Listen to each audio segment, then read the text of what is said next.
Imagine for a moment you're an engineering student at the top of your class in 1918 Russia.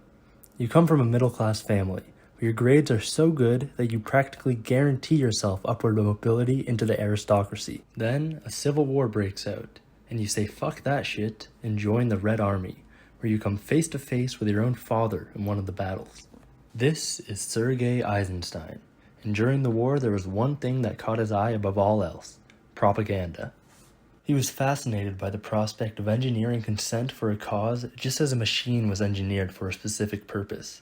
And after the war, this led directly into his new role of modifying existing art forms to fit the Soviet cause. All the while, the technology that would perfectly bring together his passion for both engineering and propaganda was being developed in America: film.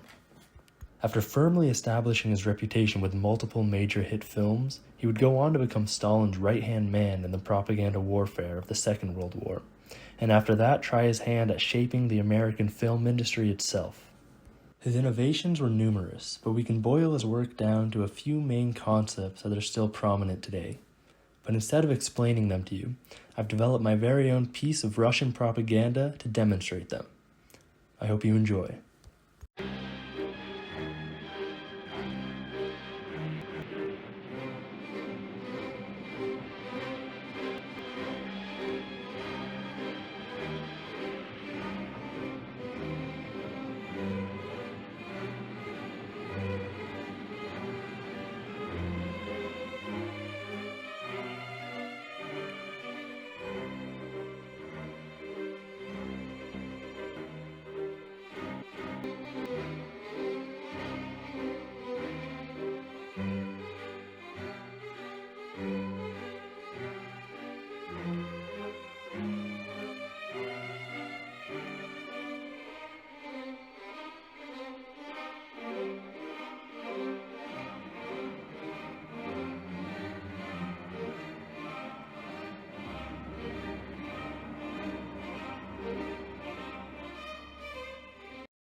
Well, do you feel radicalized after that?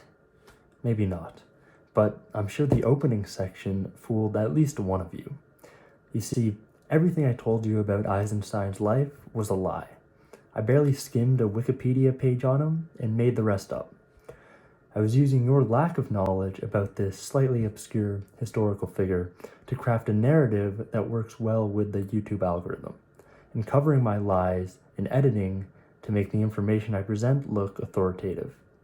This is similar to what Eisenstein was doing when he took historical events like the Battle of Potemkin and boiled away the complexities involved to such a degree that it fit the Soviet narrative of class conflict exactly. Doesn't feel good to be lied to, does it? My point was that YouTube and film are pretty much the same medium, especially in the realm of editing, which did get its start as a tool for propaganda, as opposed to being a medium purely to spread ideas, like the written word. And so keep an eye out if any Eisensteinian montage techniques are being used to convince you of anything you wouldn't otherwise believe. Why should you use the broom to hit it off? You're off your seat. Do you see my feet? No, I don't see your feet. Okay, ready? Yeah. Are you filming? I'm filming. Go.